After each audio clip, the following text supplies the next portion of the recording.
Hello my dear students, today we are going to discuss about one of the very important chapter of our geography, which is the tropical human environment interaction, tropical and subtropical regions. ठीक है, so first of all it's very important before starting any chapter to understand what is the name of the chapter and what the meaning we are getting from it. ठीक है, so it's very important to know. So human environment interaction, the tropical and subtropical region, where we are saying that there are basically two terms which we are going to understand firstly. So one is that of tropical region, है ना, tropical region.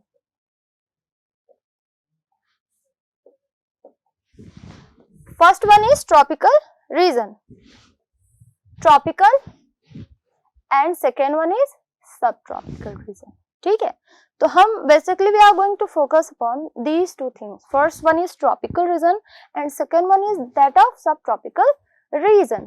So tropical region and subtropical region is not only the point. We are going to study about how the human beings interact with the environment in tropical and tropical regions. ठीक है, so interaction of human beings from the environment in which region? Tropical and subtropical regions. Tropical और subtropical regions पे रहने वाले जो लोग हैं, जो people हैं, वो अपने environment के साथ कैसे interact करते हैं, how they are interdependent and what are the effects of environment on human beings, on the region people living in tropical and subtropical. So first of all we are going to discuss about the introduction.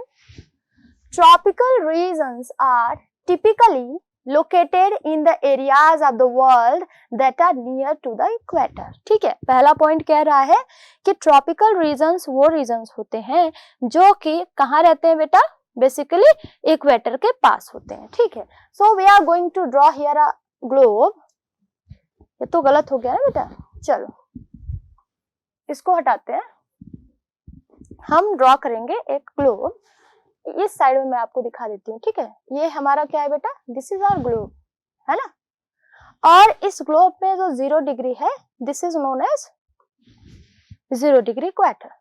Then Tropic of Capricorn, Antarctic, Tropic of Cancer, Arctic, आपने पढ़ा होगा. This is 23 1/2 degree tropic of Cancer, 66 1/2 degree Arctic, 23 1/2 degree South Antarctic, 66 1/2 degree Antarctic. ठीक है, हो गया. And this is 90 and 90 North Pole and South Pole. तो यहाँ पे बोला जा रहा है tropical regions are typically located in the areas of the world that are near to the equator. Equator के पास में जो भी एरियाज है हमारे, वो किस में आएंगे, ट्रॉपिकल रीजन में. इसे 0 डिग्री को अब हम क्या बोल देंगे, ये जो इक्वेटर है 0 डिग्री को क्या बोलते हैं, इक्वेटर बोलते हैं. अब इसका दूसरा नाम यहाँ पे हमें पता चल रहा है, दैट इज ट्रॉपिकल रीजन भी बोलते हैं. क्या बोलते हैं, ट्रॉपिकल रीजन. और the land is covered by tropical rainforest that are characterized by the dense vegetation, seasonally warm temperature and abundant rainfall. यहाँ पे क्या होता है, क्योंकि यहाँ पे गर्मी ज्यादा होती है. ठीक है, गर्मी ज्यादा होती है, तो अगर वाटर बॉडीज हैं यहाँ पे और गर्मी ज्यादा है तो क्या होगा बेटा, बताती हूँ मैं. ठीक है, अगर मान लो कि ये हमारा ग्लोब है, अर्थ है, अर्थ का एक हमने इमेज ड्रॉ किया. ये 0 डिग्री है, जिसको बोलते हैं ये इसको बोलते हैं इक्वेटर. क्या बोलते हैं, इक्वेटर या ट्रॉपिकल रीजन बोलते हैं. ठीक है, यहाँ पे अगर वाटर बॉडीज हुए तो यहाँ पे बनेगा ट्रॉपिकल एवरग्रीन फॉरेस्ट. क्या बन जाएगा, ट्रॉपिकल एवरग्रीन. एवरग्रीन क्यों, हमेशा हरे भरे रहने वाले. क्यों यहाँ पे बनेंगे, क्योंकि जब सनलाइट यहाँ पे ज्यादा पड़ रही है तो वाटर बॉडीज जो यहाँ पे है उसका इवापोरेशन भी ज्यादा होगा. ठीक है, फिर से बताती हूँ.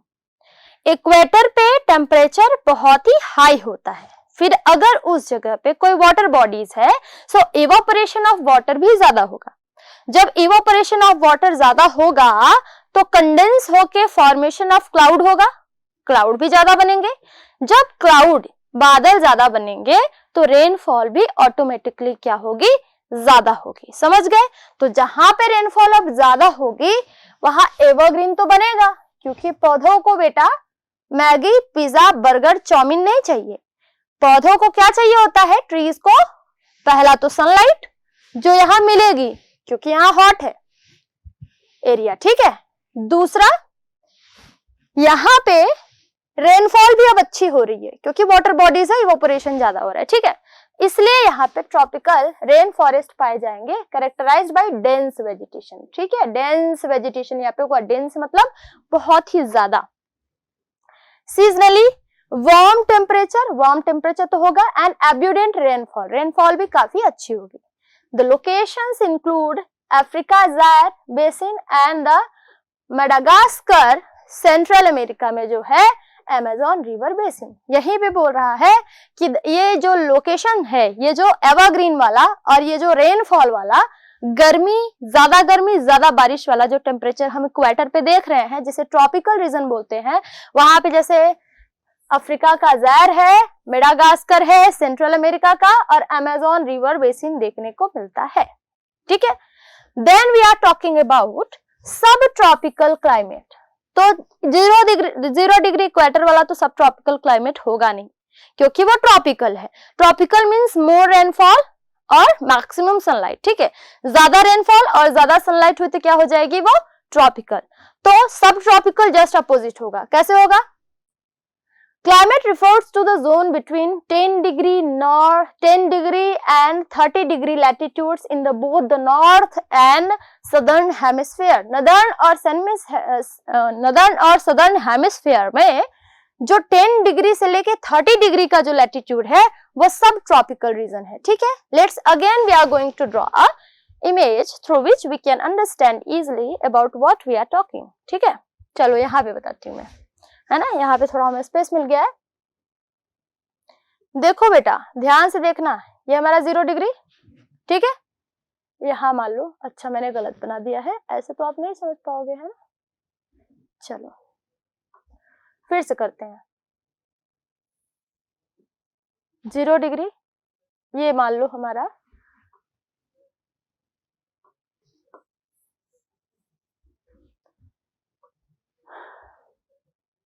अब आपको समझ में आएगा, ठीक है। ये हमारा है 0 डिग्री, ये ब्लू वाली जो लाइन है मान लिया कि हमने 0 डिग्री है, ठीक है।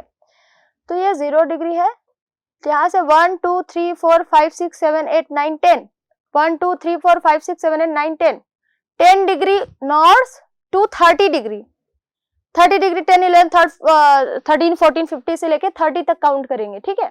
और 30 1 to 10 to 30 डिग्री नॉर्थ और 10 to 30 डिग्री जो साउथ वाला रीजन है, नॉर्थ और साउथ वाला, उसे क्या बोलेंगे बेटा, सब ट्रॉपिकल।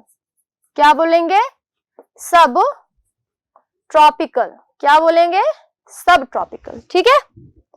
तो ये वाला जो जोन है 0 डिग्री वाला, दैट इज ट्रॉपिकल, और जो यहाँ वाला जोन है 10 degree north to 30 degree north and 10 degree south to 30 degree south, that is sub tropical, ठीक है।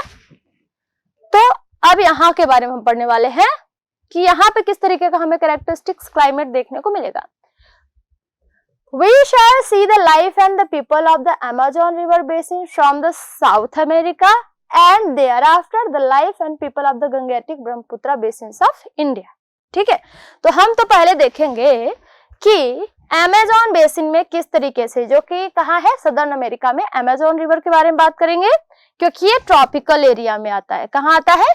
ट्रॉपिकल, ठीक है। और फिर हम बात करेंगे गंगा ब्रह्मपुत्रा रिवर बेसिन के बारे में, जो कि कहाँ आता है, सब ट्रॉपिकल, ठीक है, सब ट्रॉपिकल के बारे में। सो द अमेज़न बेसिन के बारे में सबसे पहले देखेंगे। The Amazon basin gets its name from the very famous river called Amazon. Amazon basin का जो नाम है, वी हैव डिराइव्ड, ये किससे आया है, एक अमेज़न रिवर के नाम की वजह से, and which flows in the north part of south America. South America के नदर्न पोर्शन में जो रिवर फ्लो करती है, साउथ अमेरिका के नदर्न पोर्शन में, तो साउथ अमेरिका जो हम इधर नीचे ऐसे बनाते हैं, साउथ अमेरिका इस तरीके का, इधर नॉर्थ अमेरिका रहता है। तो साउथ अमेरिका के नॉर्दर्न पोर्शन में जो रिवर है अमेज़न वो फ्लो करती है, उसी से हमारा अमेज़न बेसिन नाम पड़ा है। ठीक है, look at the map of south America. South America का अगर हम मैप देखें, चलो भाई देख लेते हैं, जब ये कह रहे हैं इतना तो हम देख ही लेते हैं पूरा। ठीक है, ये आप देख रहे हो कि हमारा क्या है बेटा, साउथ अमेरिका का मैप है। साउथ अमेरिका का मैप देख रहे हैं, ये बहुत नीचे तक गया है, यहाँ पे भले ही नहीं दिखा रहा है। तो साउथ अमेरिका के नॉर्दर्न पोर्शन में, मतलब नॉर्थ मतलब ऊपर की डायरेक्शन में क्या है, हमारा अमेज़न है। And you would see how it is originated in the Andes Mountains and discharges in the Atlantic Ocean।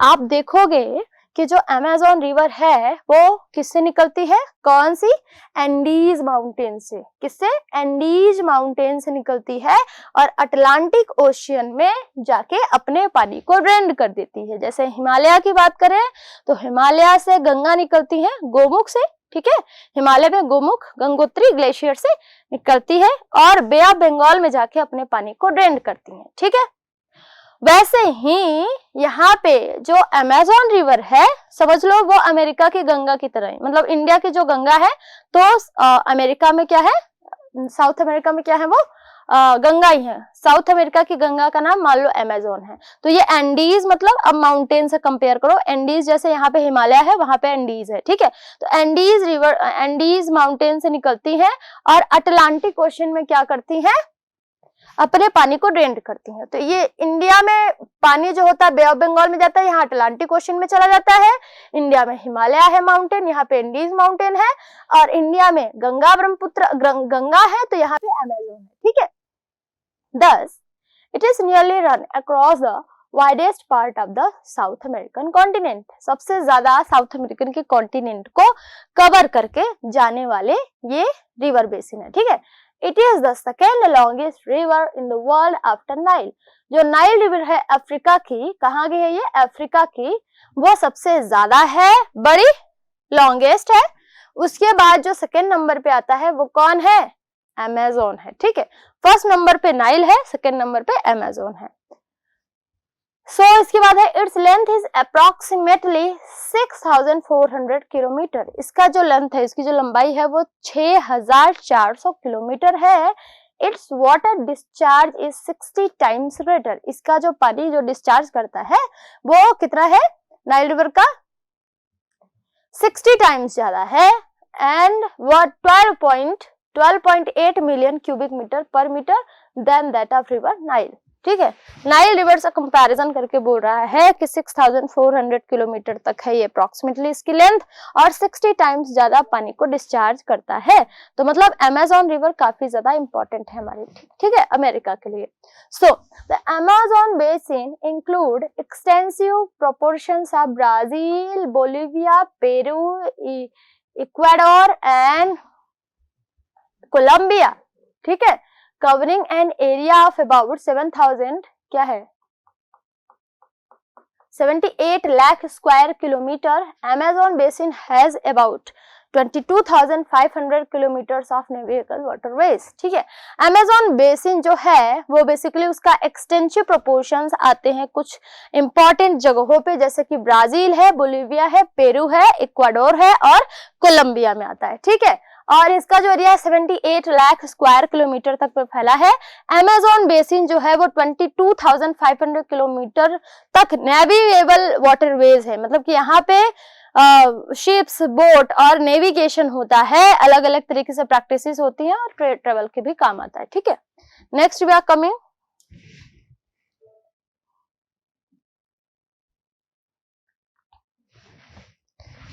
The Amazon river carries more than, हम do you know पे आते हैं। Amazon river carries more water than any other river in the world। दुनिया में जितने भी reverse हैं जो वाटर कैरी करती हैं, उनमें सबसे ज्यादा जो पानी को कैरी करने वाली रिवर है वो क्या है, अमेज़न रिवर है। In fact the Amazon river is responsible about, बल्कि जो अमेज़न रिवर है, ये जो रिवर है वो कम से कम मतलब 20% ऑफ द फ्रेश वाटर यहीं से फ्लो करता है दुनिया का, पूरे वर्ल्ड का 20% वाटर कहाँ से फ्लो करता है, अमेज़न रिवर से फ्लो करता है। अमेज़न रिवर की से कम 2 सोर्स ट्रिब्यूटरीज है, मतलब रियल में ये रिवर काफी ज्यादा इंपॉर्टेंट है, काफी बड़ी है। Due to the vast amount of water as well as sediments that are deposited where the Amazon rivers meet Atlantic Ocean and form a vast delta। क्योंकि यहाँ पे ज्यादा, क्योंकि ये रिवर बहुत बड़ी है तो ज्यादा से ज्यादा डिपोजिशन लेके आती है, सैंड वगैरह लेके आती है, तो इसका डिपोजिशन वहाँ अटलांटिक ओशन में जाने से पहले कहीं ना कहीं कर देती है और एक बहुत बड़ा सा डेल्टा बनाती है। जैसे गंगा और ब्रह्मपुत्र मिलके इंडिया में सुंदरबन डेल्टा बनाते हैं, वैसे अमेज़न रिवर मिलके क्या बनाता है, एक वास्ट डेल्टा बनाता है, बहुत बड़ा सा डेल्टा बनाता है अटलांटिक ओशन में जाने से पहले। Then much of its path, इसका जो मैक्सिमम पाथ है, the Amazon river can be as wide as 10 kilometres during the flood seasons. Amazon river can be much wider, कह रहा है ऐसे तो ये 10 किलोमीटर तक चौड़ी है, पर अगर यहाँ पे बारिश का सीजन आ गया तो ये जो एरिया है हमारा वो काफी ज्यादा और भी बढ़ सकता है। ठीक है, so you can notice that, आप नोटिस कर सकते हो that the river flows eastwards nearly parallel to the equator. जितने भी ईस्ट डायरेक्शन में रिवर्स फ्लो कर रही हैं वो पैरेलल है, किसके पैरेलल है बेटा, इक्वेटर के। And the basin is spread between, इसीलिए ये जो बेसिन है स्प्रेड है 10 degree north to 10 degree south में। Thus the basin has a hot and wet climate throughout the year, इसीलिए यहाँ पे 10 डिग्री नॉर्थ 10 डिग्री साउथ का जो टेम्परेचर है वो अफेक्ट करता है और यहाँ पे काफी ज्यादा गर्मी रहती है दिन और रात में, मतलब पूरे साल में। ठीक है, with an average annual temperature 27 degree Celsius. लेकिन अगर हम एक एनुअल टेम्परेचर की बात करें कि यहाँ का टेम्परेचर जनरली कितना होता है, तो बोला 27 degree Celsius. The variation between the day and night temperature is not much, यहाँ पे दिन और रात का ज्यादा फर्क नहीं होता है क्योंकि यहाँ पे ह्यूमिडिटी लेवल हमेशा हाई होती है। अब बोलोगे आप मैम ह्यूमिडिटी क्या होती है,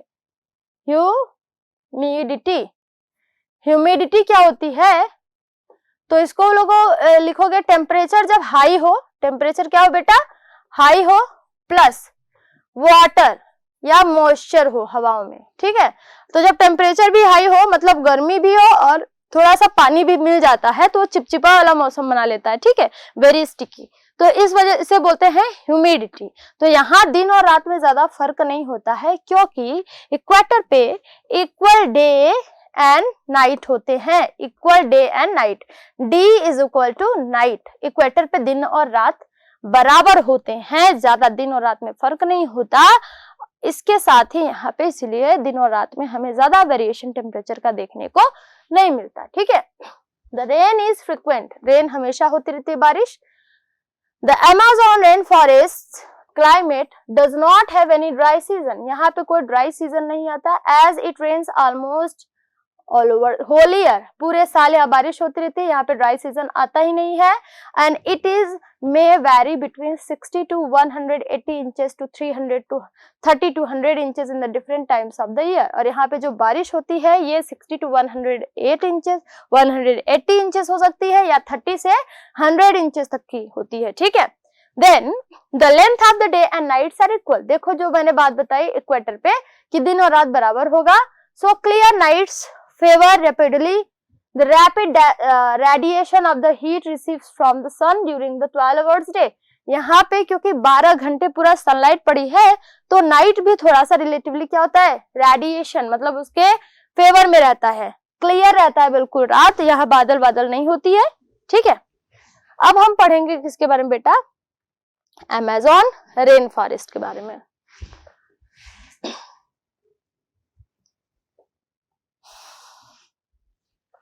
तो अमेज़न रेन फॉरेस्ट बेसिकली देखिए इसमें नाम है, 2-3 नाम आ रहे हैं। पहला तो अमेज़न के आसपास के एरियाज में जो रेन फॉरेस्ट होते हैं उनके बारे में पढ़ने वाले हैं। ठीक है, तो vegetation in the tropical region of Amazon basin is specified by the equatorial rain forest. ठीक है, जो यहाँ का जो ट्रॉपिकल रीजन का अमेज़न बेसिस है ये इक्वेटोरियल रेन फॉरेस्ट से क्या होती है, अफेक्टेड है। यहाँ जो वेजिटेशन है वो ट्रॉपिकल क्या है, इक्वेटोरियल रेन फॉरेस्ट पाया जाता है क्योंकि ये इक्वेटर पे होते हैं, इसलिए इक्वेटोरियल इक्वेटर पे होने की वजह से, 0 डिग्री इक्वेटर पे होने की वजह से इसे बोलते हैं इक्वेटोरियल। और यहाँ पे रेन होता है, रेन की वजह से यहाँ पे काफी ज्यादा ग्रीनरी बनी रहती है रेनफॉल की वजह से, इसीलिए इसे क्या बोलते हैं, इक्वेटोरियल रेन फॉरेस्ट। ठीक है। The forest stretches over the 9 countries, ये जो फॉरेस्ट है ये 9 कंट्रीज को बेसिकली टच करते हुए जाती है। तो कहाँ कहाँ कौन कौन से कंट्रीज को टच करती है, Bolivia, Brazil, Colombia, Ecuador, French Guiana, Peru, Suriname and Venezuela. ठीक है, ये इतने कंट्रीज हैं। कौन कौन से कंट्रीज हैं, पहला Bolivia, second one is Brazil, तीसरा Colombia, fourth one is Ecuador, fifth one is France. ठीक है, Guyana, Peru, Suriname and Venezuela. ठीक है, ये हमारा 9 कंट्रीज है टोटल।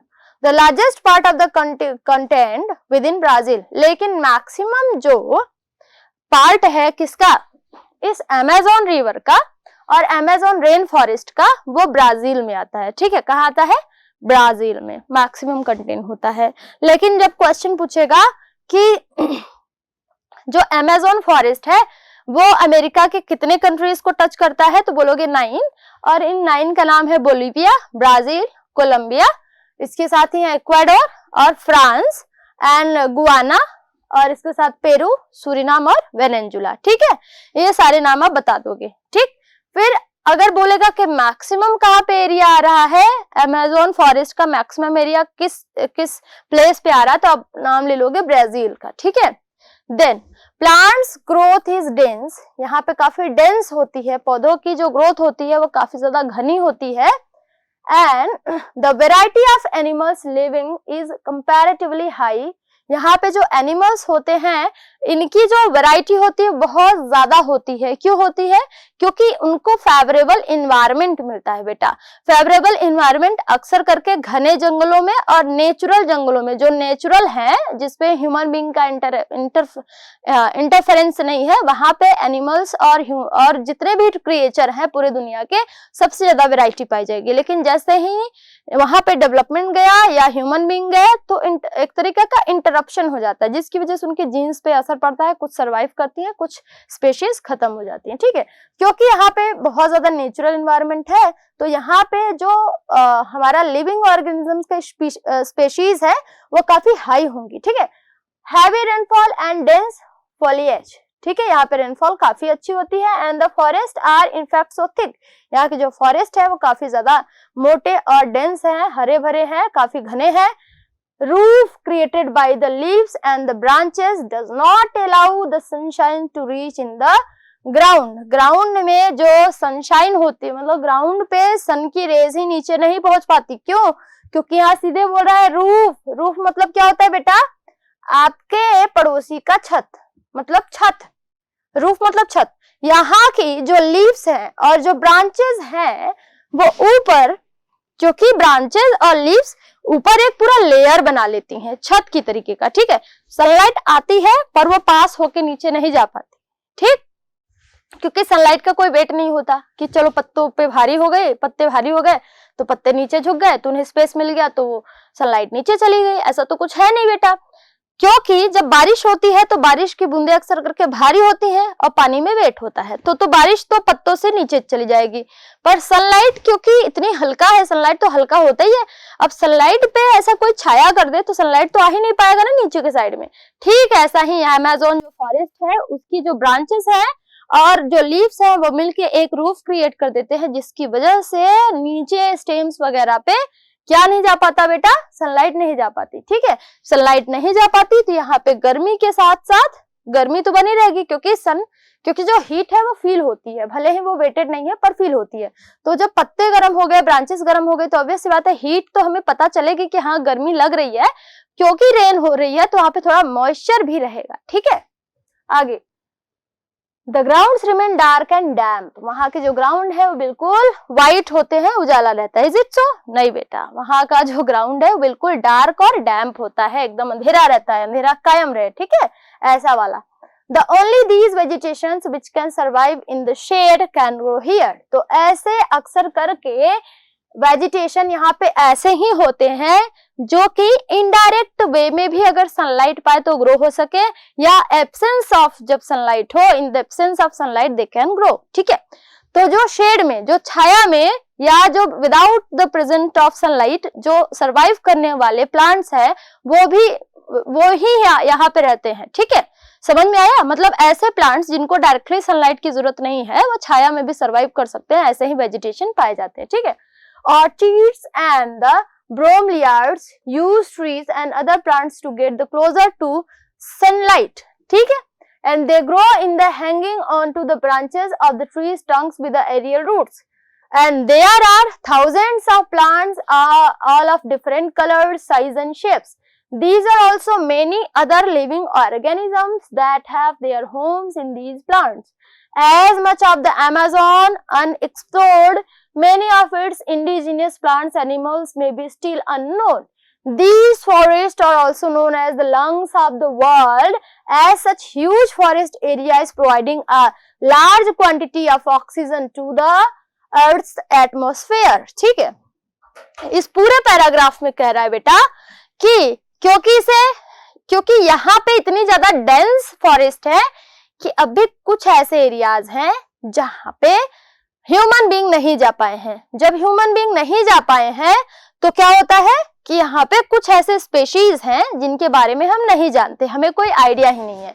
जब हम स्पेशीज के बारे में नहीं जानते हैं बेटा तो हम ये भी नहीं कह सकते हैं कि यहाँ पे कौन कौन सी स्पेसीज पाई जाती हैं। ठीक है, अब जब हम ये नहीं कह सकते कौन कौन सी स्पेसीज यहाँ पाई जाती हैं तो मतलब स्पेसीज अननोन है।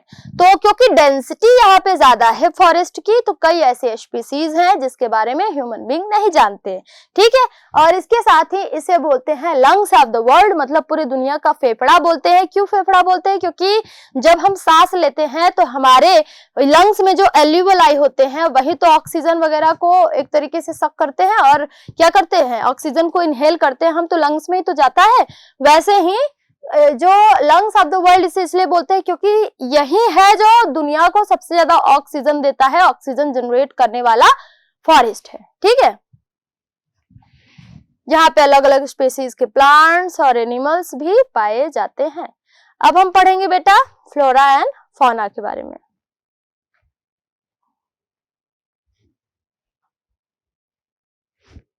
Flora and fauna, flora means flower से याद रखोगे। ठीक है, मैंने पिछली भी क्लासेस में बताया था फ्लोरा मीन्स क्या होता है, फ्लावर। फ्लोरा को फ्लावर से याद रखो। और फ्लावर किस में होता है? एनिमल्स के ऊपर होता है। एनिमल्स की बॉडी में फ्लावर होता है? नहीं बेटा, प्लांट्स में होता है। ठीक है, कहाँ होता है? प्लांट्स में होता है। तो flora means plants, flora means plants, और फौना मीन्स एनिमल्स हो गए। क्या हो गए? एनिमल्स। ठीक है, the Amazon river is one of the richest area of the world in the animal and plant diversity. सबसे ज्यादा जो एनिमल और प्लांट्स की डाइवर्सिटी पाई जाती है बेटा वो अमेज़न में पाई जाती है। The range of a plant and animal species in the Amazon remain largely unknown. Maximum यहाँ पे प्लांट्स और एनिमल्स के, एज आई सेड यू कि as I told you, we must know कि यहाँ पे जब डेंसिटी ऑफ फॉरेस्ट है तो मैक्सिमम जो मेजोरिटी होगी वो अननोन स्पीसीज की होगी, प्लांट्स और एनिमल्स की। Scientist estimate that only 40% of the all insect species have been so far been identified. कहा जा रहा है कि 100 में से सिर्फ हम 40% स्पेशीज को जान पाए हैं, चाहे वो प्लांट्स के हो चाहे वो एनिमल्स के हो। बाकी स्पेशीज को हम जान ही नहीं पाए। जैसे कि 3 lakh species of the plants have been identified. 3 lakh, ये सिर्फ 40% में ही 3 लाख हमें स्पेशीज मिल गई है किसकी? प्लांट्स की। But an estimated 20,000 remain undiscovered. लेकिन ऐसा बोला जा रहा है कि 20,000 अब भी ऐसे प्लांट्स हैं जो अनडिस्कवर्ड हैं। सो फ्लैमिंगोस, रियास, क्या है, condors, vultures are commonly seen on the highlands and plain. यहाँ पे प्लेन एरिया और हाईलैंड्स पे हमें इस तरीके के अलग अलग प्लांट्स और वल्चर वगैरह और ये फ्लैमिंगोस पाए जाते हैं। Some animals that inhabit the remote valleys and include the pumas, jaguar, tapir, javelina and giant anteaters. ठीक है, ये सारे के सारे एनिमल्स है, जगुआर, पुमाज और उसके बाद जावेली जो कि यहाँ पे पाए जाते हैं। ठीक है, these animals are very difficult to spot. ये एनिमल्स इतने ज्यादा डिफिकल्ट है इनको स्पॉट करना, देखना कि ये एनिमल्स यहाँ पे हैं या उसके बारे में पता लगाना। दैट की there are also a huge variety of lizards. Lizards और पैरेट्स के भी यहाँ पे काफी ज्यादा स्पेशीज पाए जाते हैं। Monkey, snake, butterflies, amphibians, fish, bugs etcetera यहाँ पे पाए जाते हैं। एंड अदर क्रीचर्स इंक्लूडिंग, और बाकी अगर मैं क्रिएचर्स की बात करूं जैसे कि डॉल्फिन, क्या लिखा है बेटा, डॉल्फिन, ऑटर्स, आर्माडिलोस एंड स्लोथ, ये सब पाए जाते हैं। जैसे डॉल्फिन अक्सर करके कहाँ होती है, फ्रेश वाटर में होती है, तो क्योंकि यहाँ पे मैक्सिमम ऑक्सीजन है, जो ह्यूमन इंटरैक्शन है वो भी कम है, इंटरफेरेंस कम है, तो यहाँ पे जो डॉल्फिन वगैरह जैसी मछलियां है वो भी यहाँ पे पाई जाती है। डॉल्फिन गंगा में भी पाई जाती है, क्योंकि गंगा जो रिवर है वो भी काफी ज्यादा क्या मानी जाती है, प्योर मानी जाती है ना, उसका पानी रख दो कई सालों तक खराब नहीं होता। ठीक है, then the several traditionally salt water creatures have also adapted to the fresh water conditions of the Amazon। कुछ सॉल्ट वाटर में जो रहने वाले क्रिएचर्स थे उन्होंने भी अपने आप को फ्रेश वाटर में कहीं ना कहीं से क्या कर लिया है, कंडीशंस में अपने आप को ढाल लिया है। देन स्टिंगरेज, डॉल्फिन एंड स्पॉन्गेज, जैसे हमने नाम बता दिया कि ये सब फ्रेश वाटर में होते हैं। Then the Amazon water lily is the biggest flower. सबसे बिगेस्ट फ्लावर दुनिया का क्या है, अमेज़न लिली। लिली मतलब होता है फीमेल ऑफ लोटस। क्या होती है, फीमेल होती है। जैसे लोटस का फीमेल क्या होती है, लिली होती है। ठीक है, जैसे आदमी का मैन का वुमेन, वैसे ही लोटस जो होता है कमल, उसका जो फीमेल होती है लिली होती है। तो ये जो अमेज़न वाटर लिली है वो अमेज़न में पाई जाने वाली जो लिली है वो दुनिया की सबसे बड़ी क्या है बेटा, सबसे बड़ा फ्लावर है विद डायमीटर ऑफ 2 मीटर, ये 2 मीटर की होती है। ठीक है, the Amazon is also the home of 57 endangered species. Endangered species are those species जो कि खत्म होने वाले हैं जल्दी से, जिन्हें प्रोटेक्शन की जरूरत है। तो 57 इंडेंजर्ड स्पेशीज यहाँ पे पाए जाते हैं, जैसे कि जगुआर। ठीक है, the jaguar population had nearly wiped out by hunting for the fur and trade before it was listed a protected species.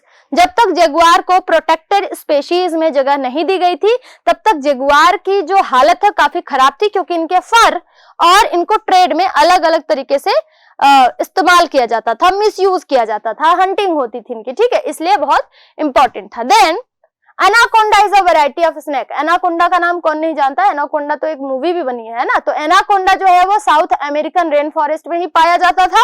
And they have heavier than the python and can be up to 10 metre long. ये 10 metre लंबे होते हैं। They are not poisonous, ये poisonous तो नहीं होते, पर anaconda क्या करता है बेटा, सीधे इंसान को या किसी भी बड़ी चीजों को निगल जाता है। निगल जाता है तो दम घुटने से मौत हो जाती है, फिर मरने के बाद आपको ऑटोमेटिकली निकाल देगा। ठीक है, तो इसीलिए लोग डरते थे किससे बेटा, एनाकोंडा से। ठीक है, तो आज का हम सेशन यहीं पे खत्म करते हैं। अगले सेशन में, अगले लेक्चर में पढ़ेंगे पीपल एंड सेटलमेंट। ठीक है, थैंक यू सो मच।